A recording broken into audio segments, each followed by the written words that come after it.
Hi, hello, welcome to Commerce Clarified. இந்த வீடியோவில் நம்ம என்ன பார்க்க போகிறோம் அப்படின்னா ஃபைனல் அக்கௌண்ட்ஸ்லேருந்து excise problem number 26 page number 5.66 நிறைய பேர் ma'am 25th problem 26th problem work out பண்ணி காமிங்க அப்படின்னு கேட்டிருந்தீங்க. ஸோ இன்றைக்கி நான் வந்து 26th ப்ராப்ளம் இதில் ஒர்க் அவுட் பண்ணியிருக்கேன். அங்கே ட்ரேடிங் அண்ட் ப்ராஃபிட் அண்ட் லாஸுக்கும் நான் பேலன்ஸ் ஷீட் எப்படி போடுறதுன்னு பார்க்கலாம். So first வந்து prepare trading and profit and loss account and balance sheet for the year ended 31/3/99. So இதுதான் அந்த question. Capital, drawings, opening stock, purchases, sales எல்லாமே கொடுத்துருக்காங்க. நெக்ஸ்ட் வந்து அட்ஜஸ்ட்மெண்ட்ஸ் பார்த்துடலாம். ஸோ இது நெக்ஸ்ட் பேஜில் இருக்குது. அளவுக்கு உங்களுக்கு கிளியராக தெரியணும் அப்படிங்கிறதுக்காக ஃபோட்டோ இருக்குது, காமிச்சிருக்கேன், இங்கே டிஸ்பிளே பண்ணியிருக்கேன். ஸோ மித்த என்ட்ரிஸ்லாம் உங்களுக்கே தெரியும். அட்ஜஸ்ட்மெண்ட்ஸ் மட்டும் நான் சொல்லிடுறேன். க்ளோசிங் ஸ்டாக் வந்து ட்ரேடிங் அக்கௌண்ட் அண்ட் பேலன்ஸ் ஷீட்டில் போட்டுருவோம். salaries have been paid for 11 months only அப்படின்னு சொல்லியிருக்காங்க.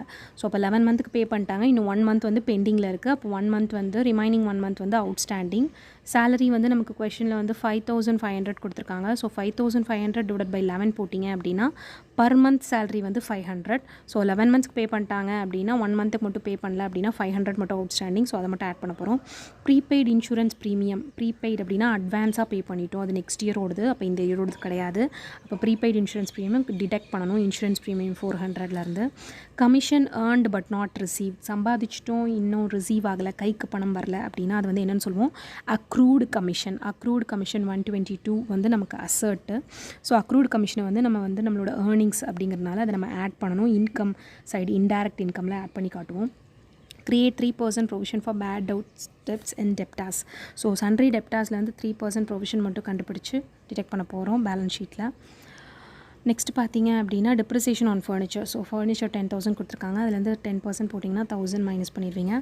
1/4 of advertisement is to be written off. எல்லோரும் இந்த அட்ஜஸ்ட்மெண்ட் தான் நிறைய பேர் டவுட் கேட்டிருந்தீங்க.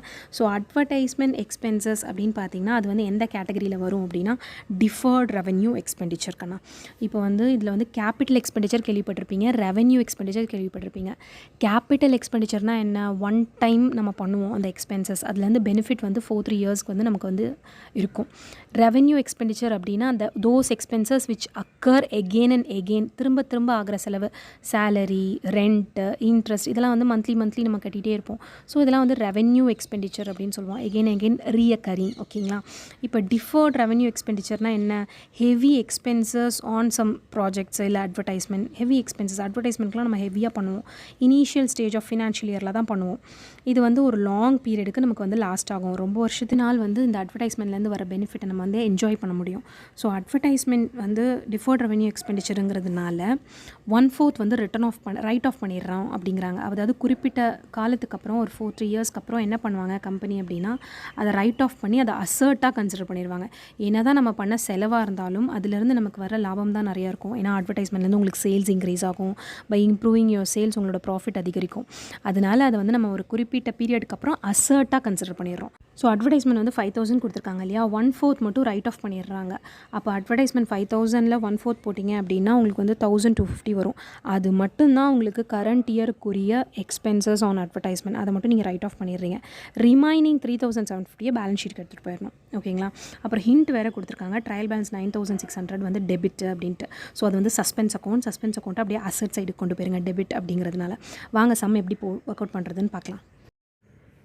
From final accounts, page number 5.66, exercise problem 26th problem. Prepare profit and loss account and balance sheet. So first trading account open பண்ணிடலாம். 2 opening stock 45,000, 2 purchases 2,50,000. பர்ச்சேஸஸில் வந்து return outwards எதுவுமே இல்லை, அதனால டேரெக்டாக அவுட்டர் காலமில் என்டர் பண்ணிடுங்க. 2 freight and octroi charges, இது வந்து direct expenses, அதனால் 4,800 ட்ரேடிங் அக்கௌண்ட்டில் என்டர் பண்ணுறோம். நெக்ஸ்ட்டு ட்ரையல் பேலன்ஸில் க்ளோசிங் ஸ்டாக் கொடுத்துருக்காங்க 53,000. சேல்ஸ்லேயும் ரிட்டர்ன் இன்வர்ட்ஸ் எதுவுமே இல்லை, அவுட்டர் காலமில் என்டர் பண்ணிடுங்க. ஸோ கிரெடிட்டோட டோட்டல் பார்த்திங்கன்னா 3,63,000. பேலன்சிங் ஃபிகர் க்ராஸ் ப்ராஃபிட் 63,200 வந்துடும். நெக்ஸ்ட் இதை வந்து கேரி டவுன் பண்ணிட்டீங்க அப்படின்னா profit and loss account prepare பண்ணிடலாம். P&L அக்கௌண்ட்டில் ஃபஸ்ட்டு அட்ஜஸ்ட்மெண்ட் என்ட்ரிலாம் போட்டுருங்க. எப்போவுமே கொஷின் பேப்பரில் கொஷின்ஸில் வந்து அட்ஜஸ்ட்மெண்ட் கொடுத்துருந்தாங்க இல்லையா, அந்த அட்ஜஸ்ட்மெண்ட்டை பார்த்து அந்த அட்ஜஸ்ட்மெண்ட் என்ட்ரியில் ஒரு லைட்டாக டாட் வச்சுக்கோங்க ட்ரையல் பேலன்ஸில். ஸோ ஃபஸ்ட்டு அட்ஜஸ்ட்மெண்ட் என்ட்ரி எல்லாமே போட்டுருங்க. டைரக்ட் எக்ஸ்பென்சஸ்னாலையும் அட்ஜஸ்ட்மெண்ட் முதல்ல முடிச்சுட்டு, இன்டைரக்ட் எக்ஸ்பென்சஸ்லையும் வந்து அட்ஜஸ்ட்மெண்ட்ஸ் இருக்கிற என்ட்ரிஸை ஃபஸ்ட்டு முடிச்சுட்டு அதுக்கப்புறம் இருக்கிறது எல்லாமே எடுத்து எழுதிடுங்க. 2 salary 5,500, ப்ளஸ் அவுட்ஸ்டாண்டிங் சேலரிஸ்னால் பெண்டிங் சேலரி இன்னும் கட்டணும். ஸோ அதனால் we have to include. இது வந்து எப்படி கொடுத்துருந்தாங்கன்னா 5500 அப்படின்னு கொடுத்துருந்தாங்க. அட்ஜஸ்ட்மெண்ட்டில் வந்து அப் டு பெய்ட் 11 மந்த்ஸ்க்கு மட்டும் பே பண்ணியிருக்காங்க அப்படின்னு கொடுத்துருக்காங்க. ஸோ 5500 டிவைட் பை 11 போட்டிங்கன்னா பர் மந்த் 500. அப்போ 11 மந்த்துக்கு பே பண்ணிட்டாங்க அப்படின்னா 12 மந்த்தில் இன்னும் 1 மந்த் மட்டும் பே பண்ணல, பெண்டிங்கில் இருக்குது அப்படின்னு அர்த்தம். அதனால் பர் மந்த் 500னால 500 ஆட் பண்ணுறோம். ஸோ 6000. 2 insurance premium 400. இன்சூரன்ஸில் வந்து ப்ரீபெய்டு இன்சூரன்ஸ் இருக்குது. Prepaid insurance is an asset நமக்கு. ஸோ அதை மட்டும் நம்ம எலிமினேட் பண்ணிடணும், டிடெக்ட் பண்ணிடணும். கரண்ட் இயரோட ப்ராஃபிட் அண்ட் லாஸ் அக்கௌண்ட்டுங்கிறதுனால கரண்ட் இயர் எக்ஸ்பென்சஸ் மட்டும்தான் இன்க்ளூட் பண்ணணும். ப்ரீபெய்ட் அப்படின்னா நம்ம அட்வான்ஸாக பே பண்ணிட்டோம் அப்படின்னு அர்த்தம். அது வந்து கிடையாது, அது அடுத்த வருஷத்துக்குரிய அமௌண்ட். அப்போ அடுத்த வருஷம் மைனஸ் பண்ணிக்கலாம், அடுத்த வருஷம் அதை வந்து டிடெக்ட் பண்ணிக்கலாம், இன்டைரக்ட் எக்ஸ்பென்சஸில். அதனால் இந்த வருஷம் இந்த அமௌண்ட்டில் அது வராது அப்படிங்கிறனால மைனஸ் பண்ணிட்டீங்க அப்படின்னா 300 வந்துடும். 2 பேட் டெப்ட்ஸ், அதாவது ஓல்டு பேட் டெப்ட்ஸ். இது வந்து ட்ரையல் பேலன்ஸில் கொடுத்துருந்த bad debts 1800. New bad debts அட்ஜஸ்ட்மெண்ட்டில் கொடுத்துருந்தாங்கன்னா அதையும் ஆட் பண்ணணும். பட் இந்த சம்மில் அட்ஜஸ்ட்மெண்ட்டில் நியூ பேட் டெப்ட்ஸ் இல்லை, அதனால் டேரெக்டாக ப்ரொவிஷனுக்கு போயிடலாம். So provision for bad and doubtful debts கொடுத்துருக்காங்க. பர்சன்டேஜில் சன்ட்ரி டெப்டாஸ் இருக்குது. சன்ட்ரி டெப்டாஸ் அமௌண்ட் பார்த்திங்கன்னா 40,000. 40,000ல் பர்சன்டேஜ் போட்டிங்கன்னா 1200 வரும். ஸோ அதை இன்க்ளூட் பண்ணிக்கோங்க. ஸோ நியூ ப்ரொவிஷன்லேருந்து ஓல்டு ப்ரொவிஷன் மைனஸ் பண்ணிடணும், டிடெக்ட் பண்ணணும். ஓல்டு ப்ரொவிஷன் நமக்கு வந்து ட்ரையல் பேலன்ஸில் கொடுத்துருந்தாங்க. ஸோ அதை மைனஸ் பண்ணிட்டீங்க அப்படின்னா 2100 வந்துடும். ப்ரொவிஷனை பற்றின டீட்டெயில்டு வீடியோ தனியாக செப்பரேட்டாக நான் உங்களுக்கு ஆல்ரெடி இதில் போட்டிருக்கேன் சேனலில்.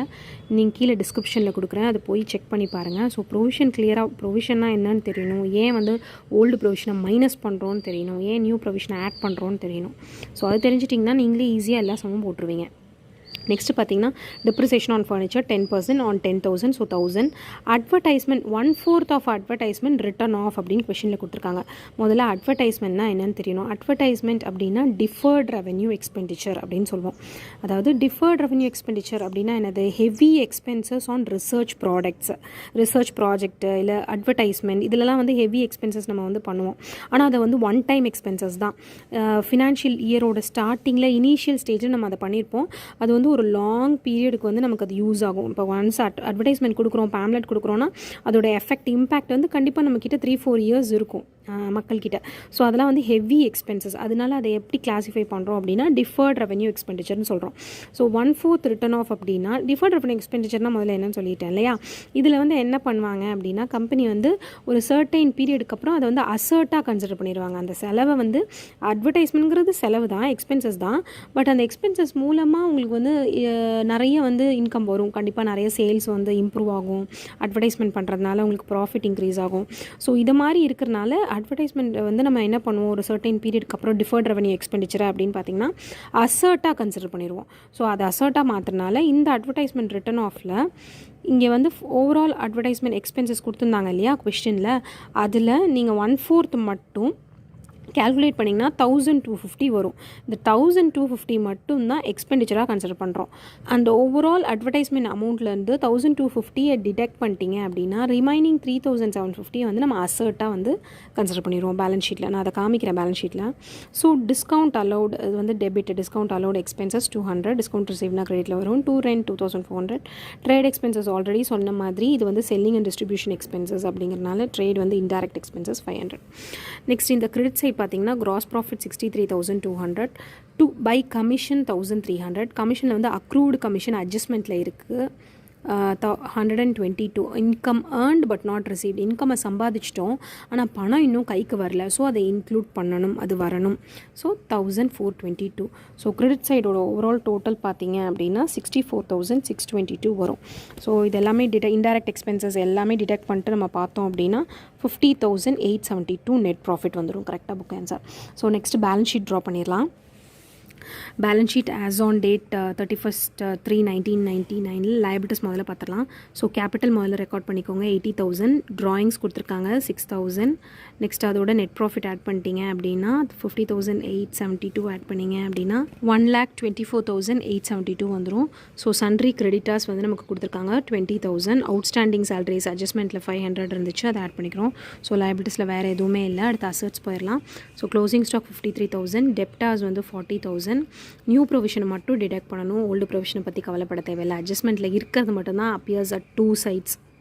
in trading account and trading and profit and loss account on balance sheet. So new provision மட்டும் டிடெக்ட் பண்ணிக்கோங்க 1200, 38,800.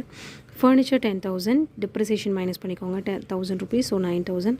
Advertisement, so advertisement வந்து 1/4 வந்து written off, write off பண்ணிட்டாங்க. அப்போ 1/4 மட்டும்தான் நம்மளுடைய எக்ஸ்பென்சஸ், ரிமைனிங்கை நம்ம வந்து அசர்ட்டாக கன்சிடர் பண்ணுறோம். ஸோ 1,250 வந்து எக்ஸ்பெண்டிச்சர் வந்து ரைட் ஆஃப் பண்ணிட்டோம் அப்படின்னா அதை டிடெக்ட் பண்ணிவிட்டு ரிமைனிங் 3,750 அசர்ட்டாக கன்சிடர் பண்ணிடுங்க.